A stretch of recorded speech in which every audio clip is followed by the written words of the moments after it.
নমস্কাৰ, মই আচাৰ্য বিনয় কাশ্যপ। আহক বৃহৎ পৰাশৰ পৰাশাস্ত্ৰত ছেকেণ্ড ভাৱৰ অধিপতি মানে ধন ভাৱৰ অধিপতি যদি বিয়া স্থানত থাকে মানে কুণ্ডলীখনৰ দ্বাদশ মানে 12 নম্বৰ ঘৰত যদি থাকে তেনেহ'লে কি পৰিণাম দিয়ে। চাওক, 2 নম্বৰ ঘৰটো হ'ল যে আমি স্ব-উপাৰ্জিত ধন, যে ইনকাম কৰা ধন বা আত্মীয় কুটুমৰ ধন, তো এইটো এটা বহুত মহত্বপূৰ্ণ হয়। কিন্তু কুণ্ডলীখনৰ কাৰণে এইটো এটা ভাল ভাৱ নহয়, যিহেতু কেন্দ্ৰটো নপৰে ত্ৰিকোণতো নপৰে। আৰু 12 নম্বৰ ঘৰটো দুস্থান বুলি কোৱা হয়। আৰু 12 নম্বৰ ঘৰৰ পৰা আমি এক্সপেন্সেছ চাওঁ, দূৰ ভ্ৰমণ চাওঁ বা কাৰাগাৰ, হস্পিটেল আদি চাওঁ। তো যেতিয়া 2 নম্বৰ ঘৰৰ অধিপতি 12 নম্বৰ ঘৰত থাকিব, ই নিগেটিভ প্ৰভাৱ দিয়া দেখা পোৱা যায়। জাতক বা জাতিকাৰ কি হয়, ধন একুমুলেট কৰিব নোৱাৰে, সংগ্ৰহ কৰি থ'ব নোৱাৰে।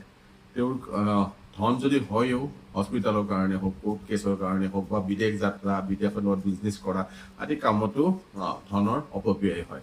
মুঠৰ ওপৰত ক'ব গ'লে এইটো এটা বৰ ভাল ফ্ৰুটফুল ভাৱ নহয়।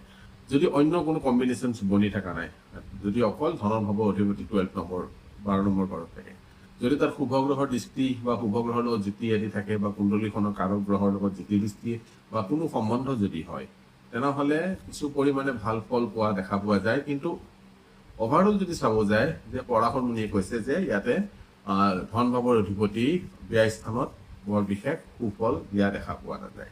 তো যেতিয়ালৈকে কুণ্ডলী এখন এতিয়া চাব অন্য গ্ৰহৰো অকণমান 2 নম্বৰ ভাৱৰ অধিপতি 12 হাউচত কি প্ৰভাৱ পৰে সেইটো বস্তু চাই যেতিয়া এনালাইচিছ কৰিব, তেতিয়া চাব যে লাভৰ পৰিমাণ বৰ বেছিকে জাতক বা জাতিকাই নাপায়। ধন্যবাদ।